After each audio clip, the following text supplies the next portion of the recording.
Late last night and early today, at my direction, the United States Armed Forces conducted an extraordinary military operation in the capital of Venezuela.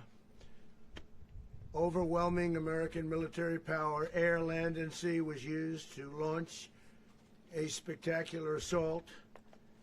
And it was an assault like people have not seen since World War II. It was a force against a heavily fortified military fortress in the heart of Caracas to bring outlaw dictator Nicholas Maduro to justice.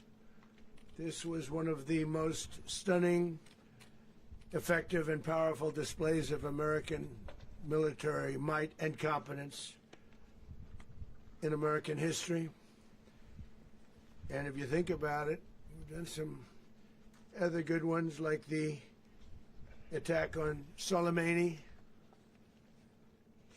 the attack on al-Baghdadi, and the obliteration and decimation of the Iran nuclear sites just recently in an operation known as Midnight Hammer.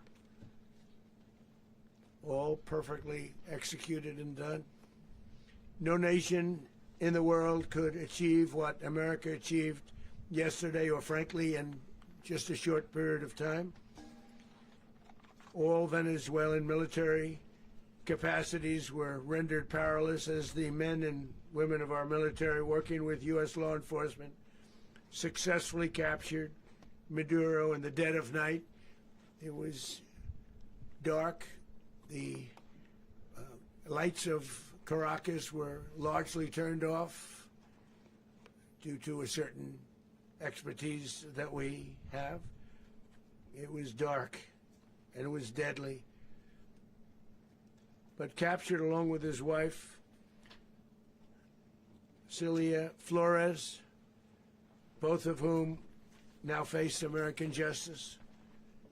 Maduro and Flores have been indicted in the Southern District of New York, it's Jay Clayton, for their campaign of deadly narco-terrorism against the United States and its citizens. I want to thank the men and women of our military who achieved such an extraordinary success overnight with breathtaking speed, power, precision, and competence. You rarely see anything like it. You've seen some raids in this country that didn't go so well. They were an embarrassment. If you look back to Afghanistan, or if you look back to the Jimmy Carter days, they were different days. We're a respected country again, maybe like never before. These highly trained warriors, operating in collaboration with U.S. law enforcement, caught them in a very ready position. They were waiting for us. They knew we had many ships out in the sea. We're just sort of waiting. They knew we were coming. So they were in a ready, what's called a ready position. But they were completely overwhelmed and very quickly incapacitated. If you would have seen what I saw last night, you would have been very impressed. I'm not sure that you'll ever get to see it, but it was an incredible thing to see. Not a single American service member was killed, and not a single piece of American equipment was lost. We had many helicopters, many planes, many people involved in that fight. But think of that, not one piece of military equipment was lost, not one service member was, more importantly, killed. The United States military is the strongest and most fearsome military on the planet by far, with capabilities and skills our enemies can scarcely begin to imagine. We have the best equipment anywhere in the world. There's no equipment like what we have, and you see that even if you just look at the boats. You know, we've knocked out 97% of the drugs coming in by sea. 90%. Each boat kills on average 25,000 people. We knocked out 97%. And those drugs mostly come from a place called Venezuela. We're going to run the country until such time as we can do a safe, proper, and judicious transition. So We don't want to be involved with having somebody else get in, and we have the same situation that we had for the last long period of years. So we are going to run the country until such time as we can do a safe, proper, and judicious transition. And it has to be judicious, because that's what we're all about. We want peace, liberty, and justice for the great people of Venezuela, and that includes many from Venezuela that are now living in the United States and want to go back to their country. It's their homeland. We can't take a chance that somebody else takes over Venezuela that doesn't have the good of the Venezuelan people in mind. We've had decades of that. We're not going to let that happen. We're there now, and what people don't understand, but they understand as I say this, we're there now, but we're going to stay until such time as the proper transition can take place. So we're going to stay until such time as, we're going to run it essentially until such time as a proper transition can take place. As everyone knows, the oil business in Venezuela has been a bust, a total bust, for a long period of time. They were pumping almost nothing by comparison to what they could have been pumping and what could have taken place.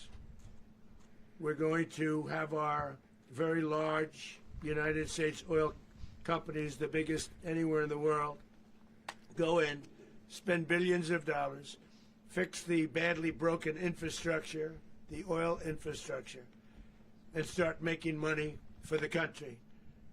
And we are ready to stage a second and much larger attack if we need to do so. So we were prepared to do a second wave if we needed to do so. We actually assumed that a second wave would be necessary, but now it's probably not.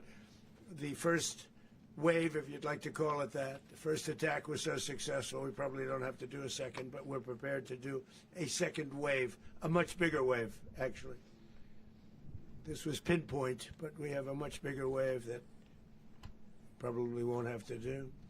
This partnership of Venezuela with the United States of America, a country that everybody wants to be involved with because of what we were able to do and accomplish, will make the people of Venezuela rich, independent, and safe. And it will also make the many, many people from Venezuela that are living in the United States extremely happy. They suffered. They suffered. So much was taken from them. They're not going to suffer anymore. The illegitimate dictator Maduro was the kingpin of a vast criminal network responsible for trafficking colossal amounts of deadly and illicit drugs into the United States. As alleged in the indictment, he personally oversaw the vicious cartel known as Cartel de las Solas, which flooded our nation with lethal poison responsible for the deaths of countless Americans, many, many Americans. Hundreds of thousands over the years of Americans died because of him.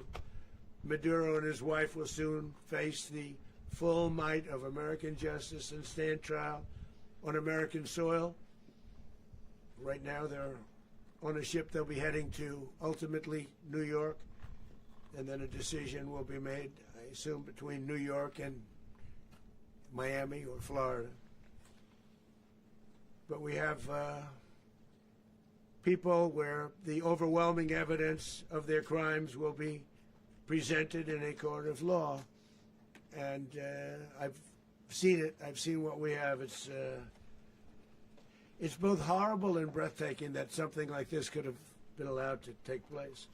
For many years after his term as president of Venezuela expired, Maduro remained in power and waged a ceaseless campaign of violence, terror, and subversion against the United States of America, threatening not only our people, but the stability of the entire region.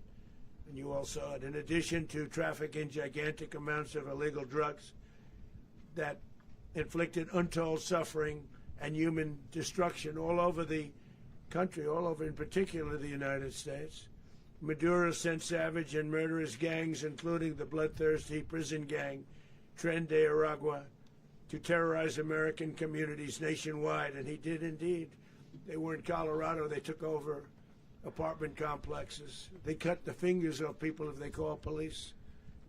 They were brutal, but they're not so brutal now. And I just have to congratulate our military, Pete and everybody, and our National Guard, because the job that they've done, whether it's in Washington, D.C., where we have a totally safe city, where it was one of the most unsafe cities anywhere in the world, frankly, and now we have no crime in Washington, D.C. We haven't had a killing. We had the terrorist attack a few weeks ago. A little bit of a different kind of a threat, but we haven't had a killing in a long period of time, 6-7 months. We used to have two, on average, 2 a week in Washington, our capital. We don't have that anymore. The restaurants are opening. Everyone's happy.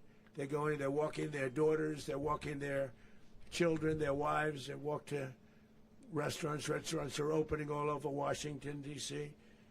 So I want to thank the National Guard, I want to thank our military, and I want to thank law enforcement. It's been amazing. And they should do it with more cities. We're doing it, as you know, and we're doing it in Memphis, Tennessee right now, and crime is down. We've just sort of started a few weeks ago, but crime is down now 77%. And the governor of Louisiana called, great person, and he wanted us to help him, as you know, in a certain very nice part of Louisiana, and we have done that. It was a rough section, and we have crime down. I understand it's down to almost nothing already after 2.5 weeks. New Orleans, it's down to almost nothing, and we've only been there for 2.5 weeks. Can't imagine why governors wouldn't want us to help.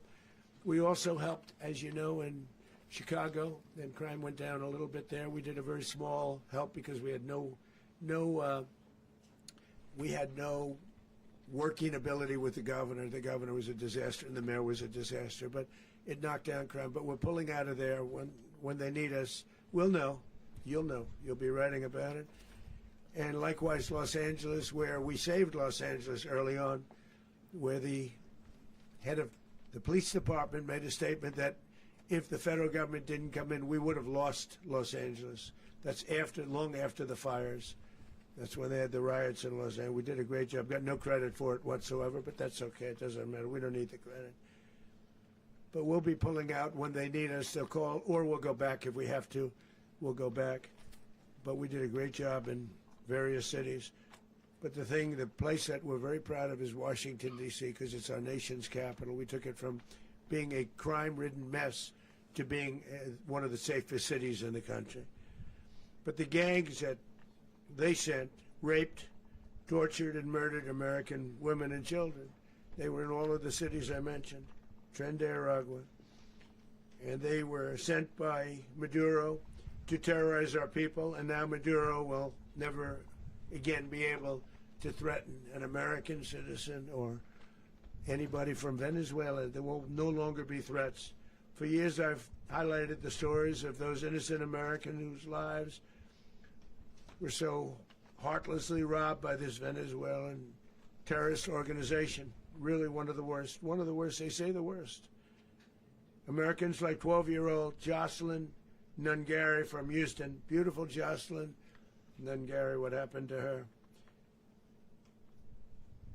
They, as you know, they kidnapped, assaulted, and murdered by Tren de Aragua animals. They murdered Jocelyn and left her dead under the bridge. There was a bridge that will never be the same to so many people after seeing what happened.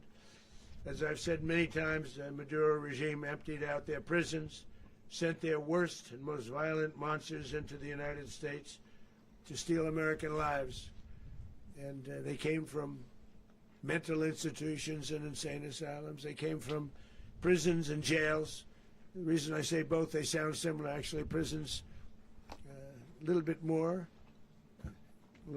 hostile, a little bit tougher. A mental institution isn't as tough as an insane asylum, but we got them both. They sent from their mental institutions, they sent from their jails, prisons. They were drug dealers, they were drug kingpins, they sent everybody bad into the United States. But no longer, and we have now a border where nobody gets through. In addition, Venezuela unilaterally seized and stole American oil, American assets, and American platforms, costing us billions and billions of dollars. They did this a while ago, but we never had a president that did anything about it. They took all of our property. It was our property. We built it.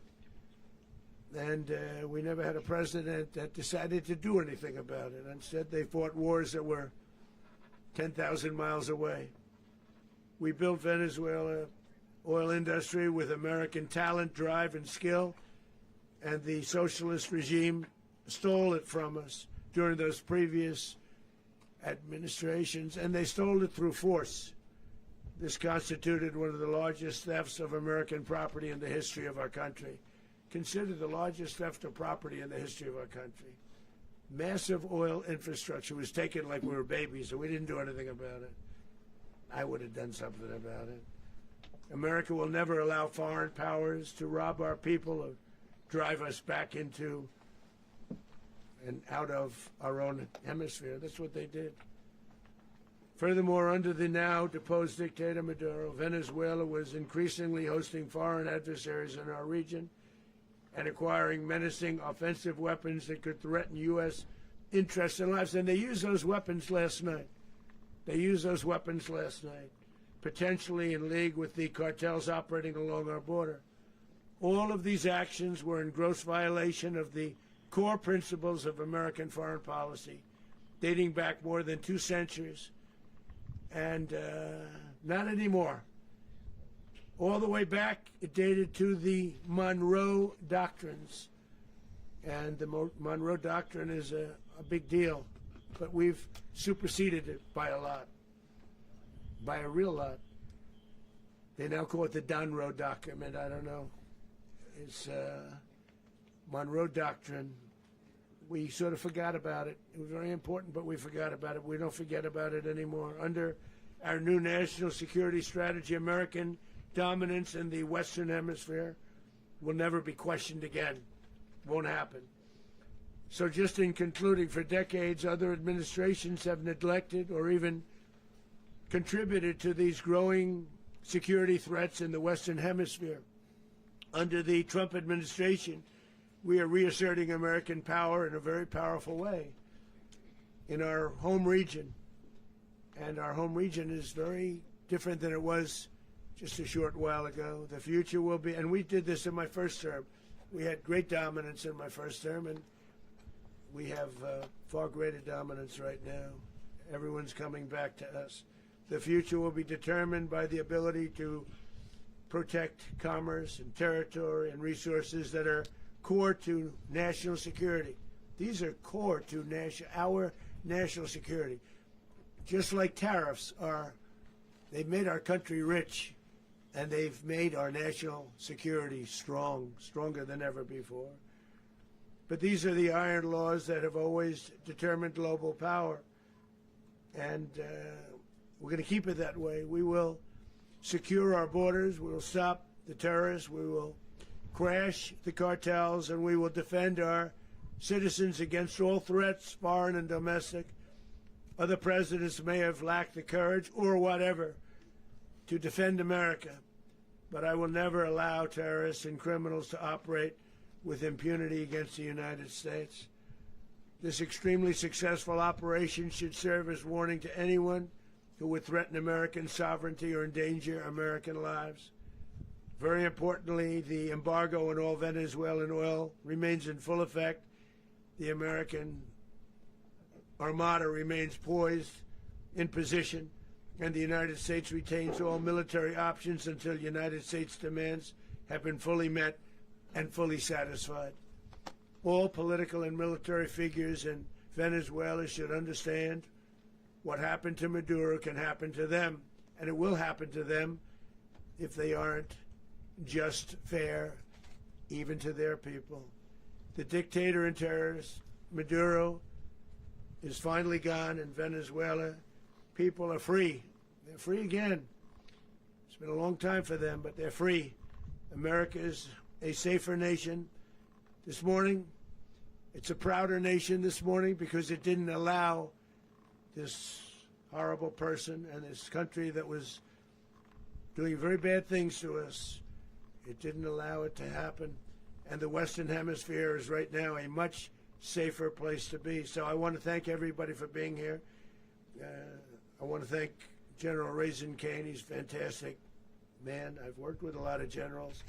I worked with some I didn't like. I worked with some I didn't respect. I worked with some that just weren't good. But this guy is fantastic. I watched last night one of the most precise attacks on sovereignty. I mean, it was an attack for justice. And I'm very proud of him, and I'm very proud of our Secretary of War, Pete Hegseth, who I'm going to ask to say a few words. Thank you very much.